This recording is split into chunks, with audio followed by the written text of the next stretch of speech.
Hi friends, welcome to my channel. ഇന്നത്തെ ചിന്താ വിഷയത്തിൽ ഹീറ്റിനെ കുറിച്ചാണ് ഞാൻ പ്രതിപാദിക്കുന്നത്. അപ്പോൾ നമുക്കറിയാം, നമ്മുടെ നാട്ടിലെ വളരെ ഹൈ ആയിട്ടുള്ളൊരു ടെമ്പറേച്ചറിലൂടെയാണ് എല്ലാവരും കടന്നു പോയിക്കൊണ്ടിരിക്കുന്നത്. അപ്പോൾ നമുക്ക് അതിനെ നമ്മുടെ ശരീരത്തെ വളരെയധികം പ്രതികൂലമായി ഈ ഹീറ്റ് ബാധിക്കുന്നുണ്ട്. അപ്പോൾ എന്തൊക്കെ പ്രോബ്ലംസ് ആണ് ഹീറ്റ് ഉണ്ടാകുമ്പോൾ നമ്മുടെ ബോഡിയിൽ സംഭവിക്കുക എന്നുള്ളതും, അതുകൊണ്ട് തന്നെ നമുക്കുണ്ടാകുന്ന ദൂഷ്യഫലങ്ങളെക്കുറിച്ചും, അതുപോലെ എന്തൊക്കെ പരിഹാര മാർഗങ്ങൾ നമുക്ക് ഹീറ്റിനെ തടയുന്നതിന് വേണ്ടി ചെയ്യാം എന്നുള്ളതിനെക്കുറിച്ചും നോക്കാം.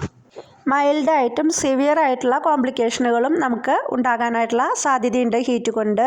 അപ്പോൾ സിവിയർ ആയിട്ടുള്ളൊരു കോംപ്ലിക്കേഷൻ എന്ന് പറഞ്ഞു കഴിഞ്ഞാൽ ഹീറ്റ് സ്ട്രോക്ക് ആണ്. അത് നമ്മളെല്ലാവരും തന്നെ കേട്ടിട്ടുണ്ടായിരിക്കും.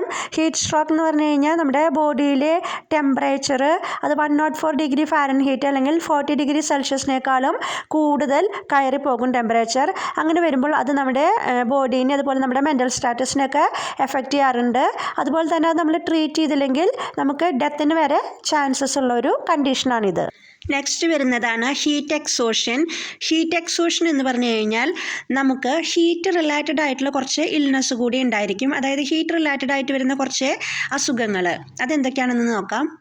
നമുക്ക് ചിലപ്പോൾ ഡിസിനസ് സംഭവിക്കാം. അതുപോലെ തന്നെ നോസിയ, അതായത് നമുക്ക് ഓക്കാനം വരുന്നത് പോലെ ഉണ്ടായിരിക്കും. പിന്നെ ഹെവി ആയിട്ടുള്ള സ്വെറ്റിംഗ് ആയിരിക്കും. അതുപോലെ ഹെഡ് ഏക്ക് ഉണ്ടായിരിക്കും. അപ്പോൾ നമ്മൾ ഇങ്ങനെയുള്ള ചെറിയൊരു കണ്ടീഷനുകൾ വരുമ്പോൾ തന്നെ ഉടനെ തന്നെ നമ്മളത് ട്രീറ്റ് ചെയ്യാനായിട്ട് ശ്രമിക്കുക. അങ്ങനെ അത് ശ്രമിക്കാതിരുന്ന് കഴിഞ്ഞാൽ ചിലപ്പോൾ ഹീറ്റ് സ്ട്രോക്ക് സംഭവിക്കാനായിട്ടുള്ള സാധ്യതയുണ്ട്. നെക്സ്റ്റ് വരുന്ന ഒരു സിവിയർ ആയിട്ടുള്ള കോംപ്ലിക്കേഷൻ എന്ന് പറയുന്നത് റാബ്ഡോമയോലൈസിസ് ആണ്. എന്ന് പറഞ്ഞു കഴിഞ്ഞാൽ നമ്മുടെ മസിൽ ടിഷ്യൂ ഒക്കെ ബ്രേക്ക് ഡൗൺ ആകുന്ന ഒരു കണ്ടീഷനാണ്. അങ്ങനെ ബ്രേക്ക് ഡൗൺ ആകുമ്പോൾ അതിൽ നിന്ന് ഒരു ടോക്സിൻ അല്ലെങ്കിൽ അതിൽ നിന്ന് പ്രോട്ടീൻ റിലീസായിട്ട് നമ്മുടെ ബ്ലഡ് സ്ട്രീമിലോട്ട് പോകും. ബ്ലഡ് സ്ട്രീമിലോട്ട് പോയതിന് ശേഷം അതിന് കിഡ്നി ഡാമേജ് ഉണ്ടാക്കാനായിട്ടുള്ള സാധ്യതയുണ്ട്.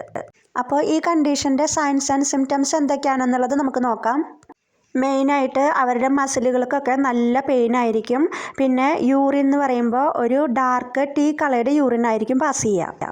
നെക്സ്റ്റ് വരുന്നൊരു കോംപ്ലിക്കേഷൻ എന്ന് പറയുന്നത് നമ്മുടെ ഡീഹൈഡ്രേഷനും അതുപോലെ തന്നെ ഇലക്ട്രോലൈറ്റ് ഇംബാലൻസും ആണ്. അതെന്ന് പറഞ്ഞു കഴിഞ്ഞാൽ നമ്മുടെ ശരീരത്തിലെ എക്സസീവായിട്ട് സ്വെറ്റിംഗ് ഉണ്ടാകുമ്പോൾ നമ്മുടെ ശരീരത്തിൽ നിന്ന് ധാരാളം ജലാംശം നഷ്ടപ്പെടും. അപ്പോൾ അങ്ങനെ വരുമ്പോൾ നമ്മുടെ ബോഡി ഡീഹൈഡ്രേറ്റഡ് ആയിട്ട് മാറും. അപ്പോൾ അതിന് വേണ്ടിയിട്ട് നമ്മൾ ധാരാളം വെള്ളം വേനൽക്കാലങ്ങളിൽ കുടിക്കണം. നമ്മുടെ ബോഡി ഹൈഡ്രേറ്റഡ് ആക്കി മാറ്റണം. ഇനി ആരൊക്കെയാണ് ഏറ്റവും കൂടുതൽ റിസ്കി ആയിട്ടുള്ള പീപ്പിൾ എന്ന് നോക്കിയാലോ. ഓൾഡർ ആയിട്ടുള്ള അഡൾട്ട്സിന് ഹീറ്റിൻ്റെ പ്രോബ്ലംസ് വരാനായിട്ട് വളരെയധികം സാധ്യത കൂടുതലാണ്.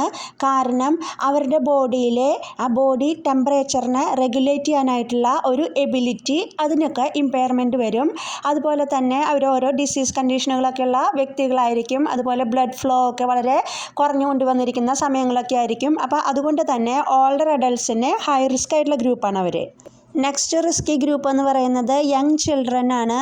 അവരുടെ ബോഡിയിലോട്ട് ഹീറ്റ് ഫാസ്റ്റായിട്ട് ബോഡിയിലോട്ട് അബ്സോർബ് ചെയ്യാനായിട്ടുള്ള ചാൻസസ് വളരെ കൂടുതലാണ്. അതുപോലെ തന്നെ അവരുടെ സ്വെറ്റിങ് അതൊക്കെ വളരെ ലെസ് എഫിഷ്യൻ്റ് ആയിരിക്കും. അപ്പോൾ അങ്ങനെ വരുമ്പോൾ അവർക്കും പെട്ടെന്ന് തന്നെ ഹീറ്റ് എഫക്റ്റ് ചെയ്യാനായിട്ടുള്ള ചാൻസസ് ഉണ്ട്.